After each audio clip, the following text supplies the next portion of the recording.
Amigos de todo el país, muy buenas tardes y bienvenidos a su noticiero de 24 horas en su emisión central el sábado 7 de febrero del 2026. Para mí es un gusto acompañarlos. Aquí empezamos.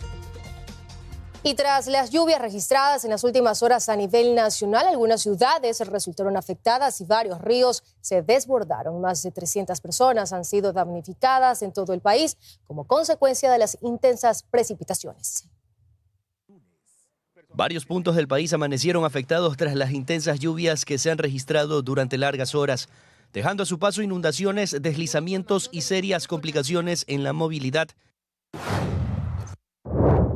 En la provincia del Oro, específicamente en la ciudad de Machala, varios sectores del centro y norte amanecieron con sus calles completamente inundadas. Estas zonas soportaron más de 10 horas continuas de intensas lluvias, provocando dificultades para el tránsito vehicular y peatonal. A esto se suma los estragos en las vías que conducen hacia la parte alta de Machala, en sectores como Saracay y la vía Piñas, donde se reportaron derrumbes de árboles y tierra. Además, la creciente de varios ríos ha complicado aún más la circulación de conductores y transportistas, incrementando el riesgo de estas rutas. Asimismo, en la provincia de La Suay, el río Piedras registra una importante crecida que pone en riesgo un tramo de la vía en la parte baja de la comunidad Estero Piedras en Cuenca. Esta situación también amenaza cultivos y viviendas ubicadas en los alrededores, generando preocupación entre los habitantes. Por otro lado, en la provincia del Guayas, a la altura del peaje que conecta Guayaquil con el cantón El Triunfo, el recinto Matilde resultó afectado por el desbordamiento del río Chicales, dejando calles de esta comunidad bajo el agua, provocando pérdidas en cultivos y afectaciones a varias familias. Hasta el momento, a nivel nacional, al menos 12 provincias se encuentran en alerta naranja, lo que significa que son propensas a deslizamientos de tierra, inundaciones y afectaciones en las vías debido a las precipitaciones. Entre estas provincias se encuentran Manabí, Santa Elena y Los Ríos, y de manera preliminar se contabilizan más de 300 personas damnificadas en todo el país. Según información del INAMI, las lluvias de mayor intensidad en el territorio nacional podrían registrarse durante la tercera semana del mes de febrero, por lo que se mantiene el monitoreo constante. Ricardo Cruzati, Teleamazonas. Y en este temporal, Esmeraldas lidera el impacto por lluvias en el país. Inundaciones y deslizamientos ya afectan a más de 280 personas en la provincia. Según el más reciente informe de la Secretaría Nacional de Gestión de Riesgos, Esmeraldas concentra 35 eventos adversos registrados entre el 1 de enero y el 5 de febrero, que lo ubica como la provincia con mayor afectaciones. Las inundaciones encabezan la lista de emergencias con 17 eventos, seguidas de 13 deslizamientos de tierra y 3 episodios de lluvias intensas. A esto se suman un vendaval y el colapso de infraestructuras. Gran cantidad de lodo, tierra, junto a árboles que cayeron, que fueron los que golpearon con gran fuerza para destruir el techado y la estructura metálica. Fue lo que aconteció por las fuertes lluvias que se ha sobrevenido sobre Esmeraldas. Afuera, mire señorita, todo tengo aquí afuera, porque estoy en la calle. Esto aquí medio me han emprestado esta casa, porque yo no tengo a dónde vivir. Estoy en la calle. El impacto humano es significativo. Hay 277 personas afectadas y 7 damnificadas, pertenecientes a 122 familias. Las autoridades advierten que la evaluación de daños continúa, por lo que estas cifras podrían variar conforme avance el levantamiento de información en territorio. Uno de los casos más críticos se registró en el cantón Río Verde, donde el desbordamiento del estero Palestina afectó preliminarmente a 100 familias y 100 viviendas. También en Quirindé, el colapso de un puente de caña y bambú dejó incomunicadas a varias comunidades.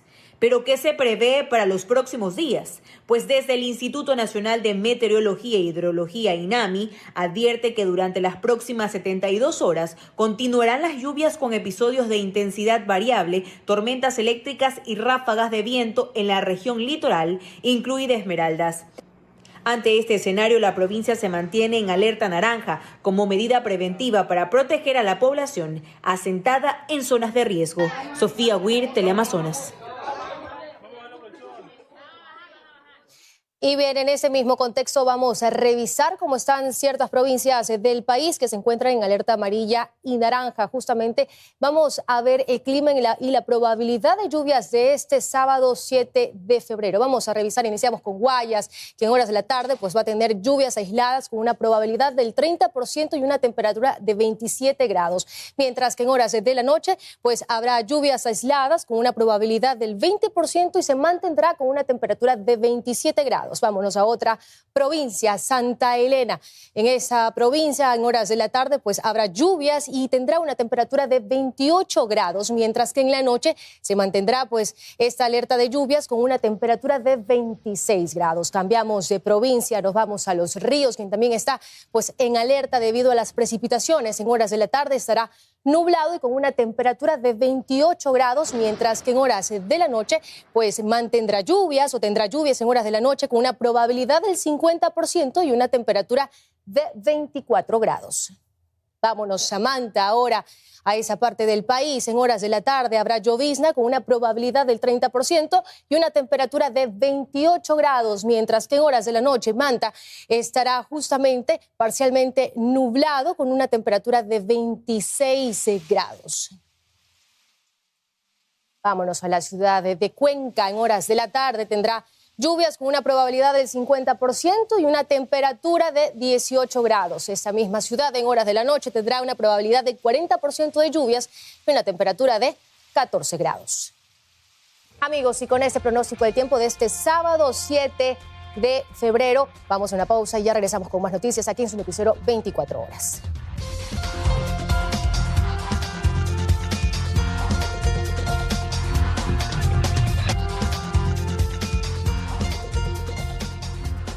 Amigos, estamos con más información. Gracias por seguir con nosotros.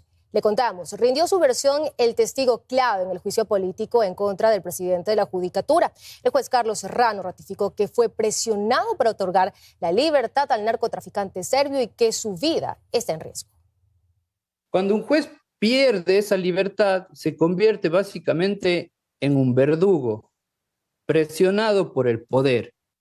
Es un extracto del testimonio que rindió el juez Carlos Serrano vía telemática en el cuarto día de juicio político a Mario Godoy, presidente de la Judicatura. Ratificó que fue presionado por el exdirector de la Judicatura en Pichincha, Henry Gaibor, que respondía a Mario Godoy para no condenar a un narcotraficante serbio. En noviembre del 2025, el señor Henry Gaibor ejerció presión sobre mí respecto al proceso Euro 2024. Su relato fue cronológico. Contó que una semana después de no haber favorecido al narcotraficante Yezdimir Serdán, se le retiró la seguridad de la policía, por lo que su vida se puso en peligro y decidió renunciar. Renuncia que hasta el momento no ha sido aceptada por Godoy, por lo que debió abandonar el país. Estoy exiliado fuera de mi país. Tengo temor de perder mi vida porque la organización criminal podría terminar cualquier momento con mi vida. Esta resolución establece un formalismo para que un servidor judicial acceda a una protección. Ese formalismo se lo hizo de manera más célere para evitar y acortar el tiempo para que pueda el señor Serrano acceder al sistema de seguridad. El juez Serrano cuestionó el discurso que dio Godoy en el pleno de la Asamblea el 5 de enero de 2026. Pero no acude a defenderme como víctima. Tampoco acudió a decir que un funcionario que depende jerárquicamente de él ejerció presión en mi persona, sino más bien puso en duda aquello. A la Comisión de Fiscalización de la Asamblea también llegó de manera presencial el juez Cristian Fierro. También era parte del tribunal que juzgaba a Serdán y que al igual que Serrano decidió condenarlo. Desde esa fecha está suspendido en sus funciones. Esto no es lo que aspiramos quienes con valentía asumimos la función de jueces. Lo que aspiramos es las garantías necesarias para realizar nuestro trabajo. Este domingo, Godoy hará la práctica de su prueba documental. En Quito, Karen Aro, Teleamazonas.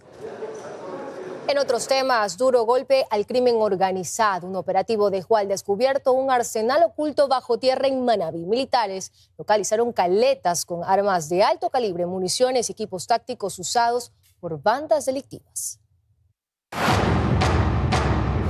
Mientras en las calles de Manabí se cuentan muertes, bajo tierra estaban ocultas las armas que sostienen esta violencia. Francotirador.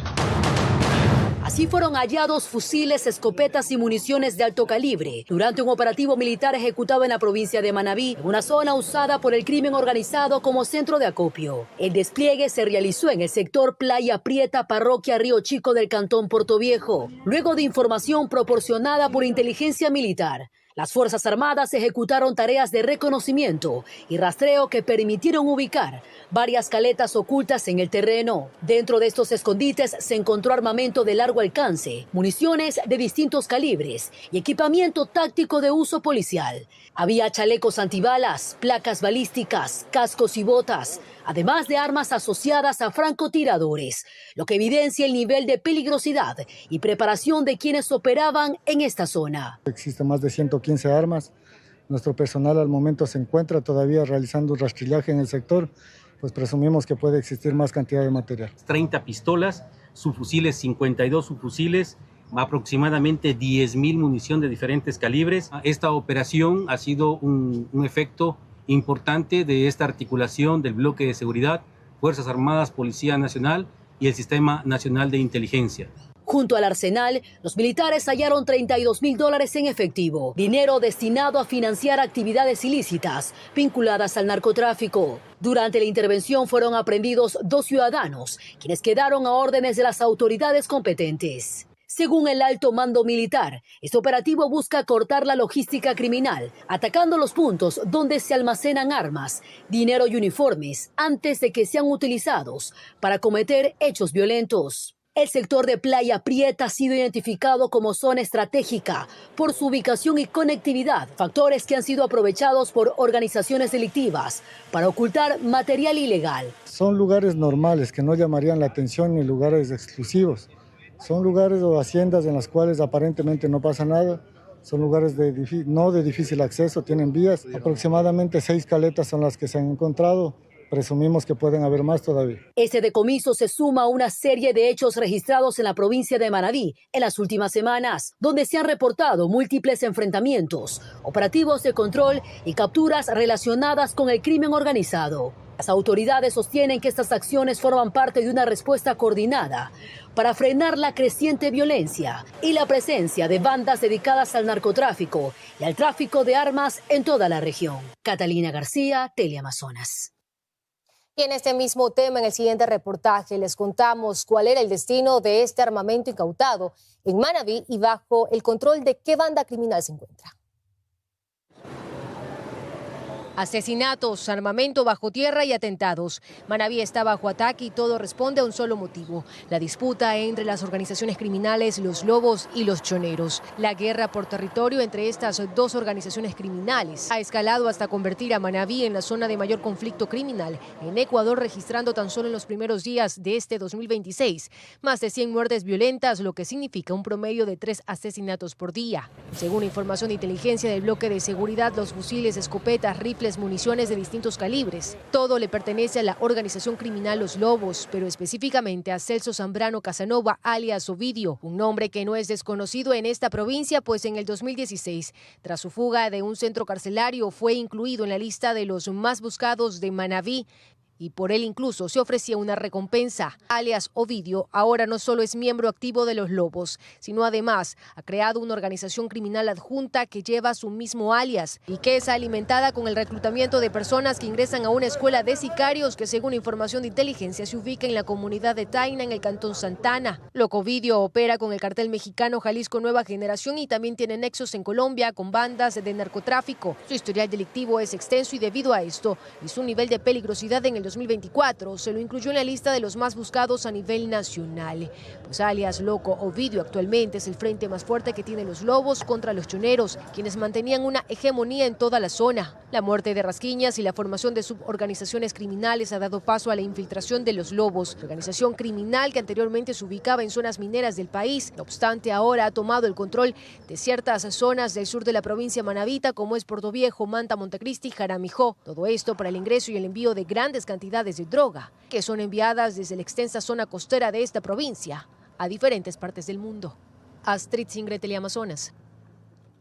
Y el reclutamiento de menores de edad por grupos criminales se convirtió en uno de los mayores desafíos de inseguridad en Ecuador. Gran parte de esa problemática se concentra en Esmeraldas. En este informe del Observatorio Ecuatoriano de Crimen Organizado se detalla una de las problemáticas que ha incrementado durante los últimos años en el país: el reclutamiento de menores de edad por grupos criminales. La expansión de este fenómeno surge en medio del deterioro de los indicadores sociales en Ecuador. En el documento se estima, por ejemplo, que cerca de 500.000 jóvenes entre 15 y 24 años no estudian ni trabajan. Es ahí entonces cuando los grupos de delincuencia organizada se aprovechan de la vulnerabilidad y condiciones sociales adversas de estos adolescentes para reclutarlos. Es un problema de protección social. Hay un Estado que no está protegiéndolos para evitar este reclutamiento, para evitar la violencia y para dotarles de servicios básicos que los protejan, como educación, salud. La presencia de bandas criminales en los barrios más vulnerables de las ciudades también influye en el reclutamiento de menores. En el informe se detalla que en la ciudad de Esmeraldas, 4 de cada 10 jóvenes encuestados reportan tener algún tipo de vínculo con bandas criminales. En Ecuador, las escuelas también son percibidas como espacios donde se concentra la violencia y puede existir reclutamiento de menores. En la investigación, los niños y adolescentes entrevistados sienten inseguridad en las aulas de clase e inclusive se recopilan varios testimonios como este.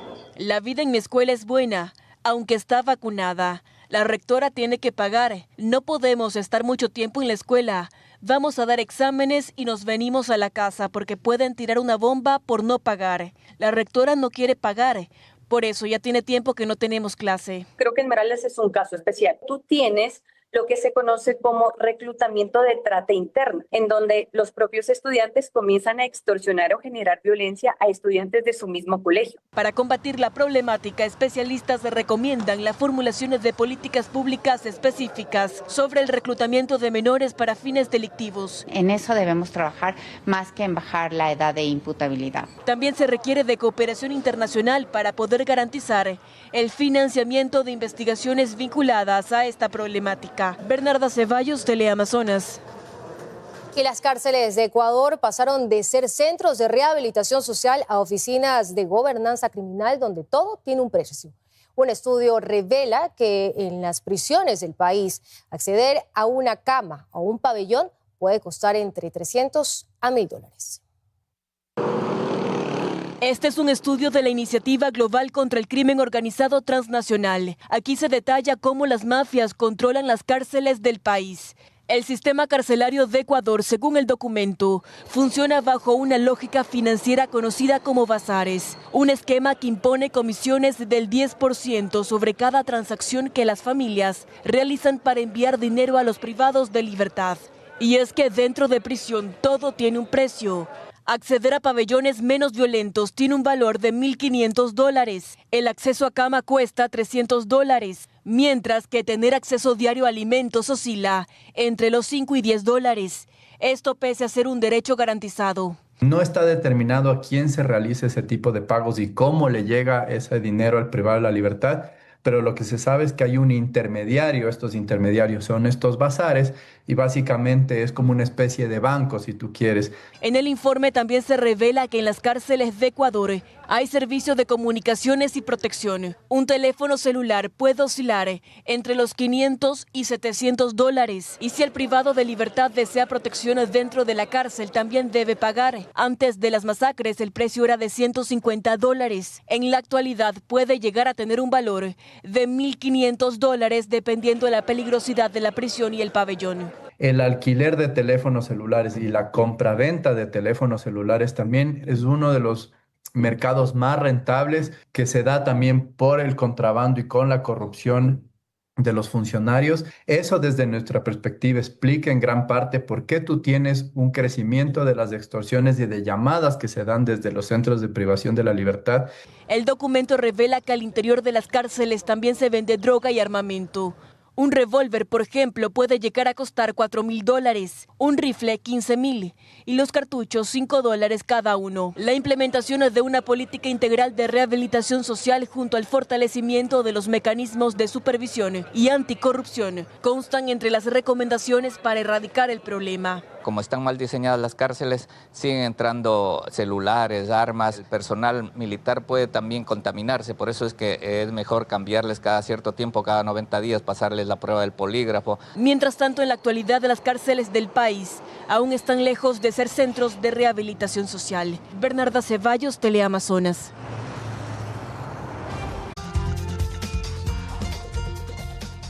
Estamos de regreso con más información. A través de un comunicado, la Agencia Nacional de Tránsito informó a la ciudadanía que este lunes 9 de febrero de 2026 se restablecerán los servicios de matriculación vehicular de autos nuevos en Quito y Guayaquil. Asimismo, anunció que ya están en marcha las gestiones para solventar los procesos de homologación que se encontraban en cola, aproximadamente unos 200 trámites pendientes y la auditoría de las transacciones también realizadas. En otros temas, el precio del cacao cae en el 2026 y la tonelada pasa a costar $4.500. Esta reducción corresponde a las mejoras perspectivas que tiene ya la cosecha en África Occidental. El precio del cacao ha tenido una volatilidad en los últimos 2 años. En 2024 se registraron cifras de récord alcanzando los $13.000 la tonelada. En 2025 disminuyó a $6.500, valor que aún se consideraba alto, mientras que en 2026 el precio de la tonelada se sitúa en los $4.500. Esta reducción corresponde a mejores perspectivas de cosecha en África Occidental, afirman analistas. Luego de un boom, porque tuvimos una crisis climática y una plaga a nivel global en los principales productores, Costa de Marfil y Ghana. Entonces Ecuador empezó a competir con mucha fuerza y ya se está estabilizando esta situación. El cacao es uno de los productos ecuatorianos estrellas de exportación no petrolera. Por ejemplo, entre enero y octubre del 2025, las exportaciones de cacao y sus elaborados alcanzaron los $3.700 millones, lo que representó un crecimiento del 46% si lo comparamos con el mismo periodo del año anterior. La Unión Europea, el principal destino. Analistas no descartan que la disminución del precio de este producto podría afectar el valor total de las exportaciones no petroleras de Ecuador, tras las cifras de récord alcanzadas en 2024 y 2025. Incrementar los acuerdos comerciales y ampliar la oferta exportable no petrolera constan entre las alternativas que tiene nuestro país para continuar teniendo cifras de récord en exportaciones. Ecuador tiene todavía un talón de Aquiles y es que depende mucho de exportaciones primarias. Ecuador tiene mucho potencial en agroindustria sostenible, tiene muchos productos que no han sido todavía explorados, por ejemplo, el aguacate tiene mucha demanda a nivel internacional. Sin embargo, no podemos dejar de lado el aporte significativo que tiene el sector cacaotero y más bien la invitación aquí podría ser a ampliar los mercados en los que este producto ya viene participando. Mientras tanto, recientemente Ecuador y Japón concretaron una alianza para expandir la presencia del cacao y sus elaborados en ese país. Bernarda Ceballos, Teleamazonas. Y la ONU advierte colapso financiero para julio del 2026 debido a las cuotas impagas de varios países miembros, entre ellos Estados Unidos y Rusia. Según el secretario del organismo, Antonio Guterres, la deuda total en los 2 últimos años supera los $1.500 millones.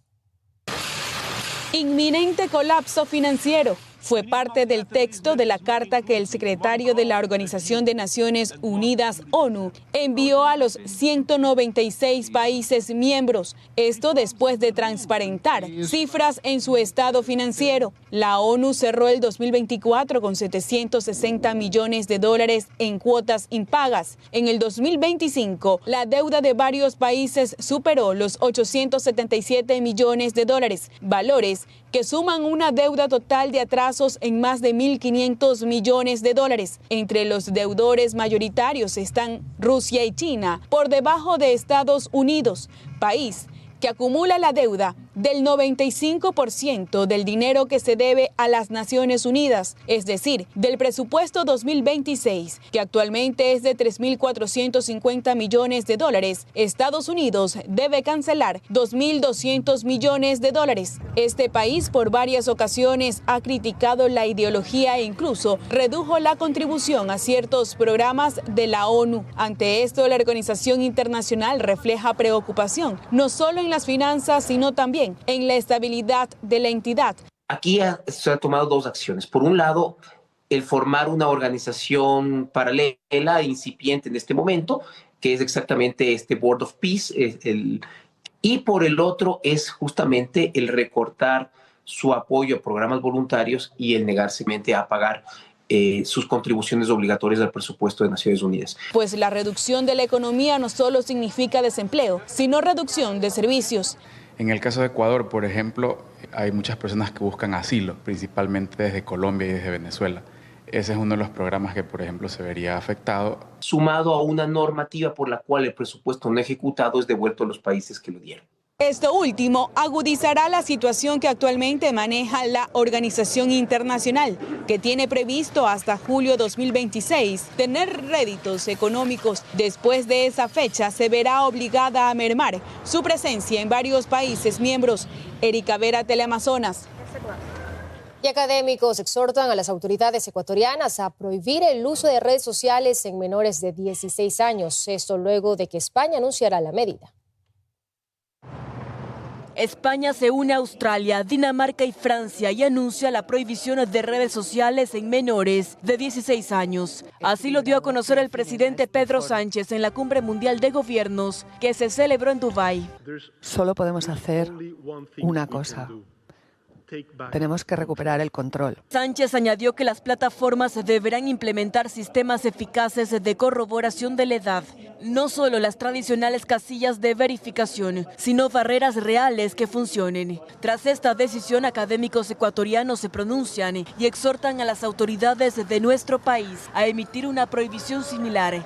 Y es que en Latinoamérica hay una problemática que llama la atención: el reclutamiento de menores por grupos de delincuencia organizada mediante redes sociales. Por lo tanto, cualquier restricción, específicamente redes sociales, pueda limitarse hasta cierta edad, cuando ya la persona tenga criterio, excelente. Esto requiere una legislación que trate al respecto y por lo tanto debe haber leyes con sus respectivos reglamentos. Los menores de edad que utilizan estas plataformas digitales también están expuestos a otros riesgos como manipulación y estafas que pueden terminar en secuestros y extorsiones, afirman especialistas. Hay muchas cuentas falsas. Esas cuentas falsas son difíciles de controlarlas. Lo que tiene que uno siempre estar filtrando a quien rechaza, reporta, bloquea. Entonces, el menor de edad no va a tener el criterio todavía. Actualmente en Ecuador se prohíbe el uso de celulares solo en las unidades educativas hasta 10º de educación básica. El bachillerato es permitido bajo la supervisión del docente y durante una actividad pedagógica. Pero ¿qué sucede en casa? Creo que es una actitud responsable tratar de regularlo y establecer estos controles. Las plataformas digitales también pueden causar aislamiento social, además de trastornos mentales como depresión y ansiedad en menores de edad. Por esta razón, la insistencia de implementar una medida similar a la anunciada por otros países. Bernarda Ceballos, Teleamazonas.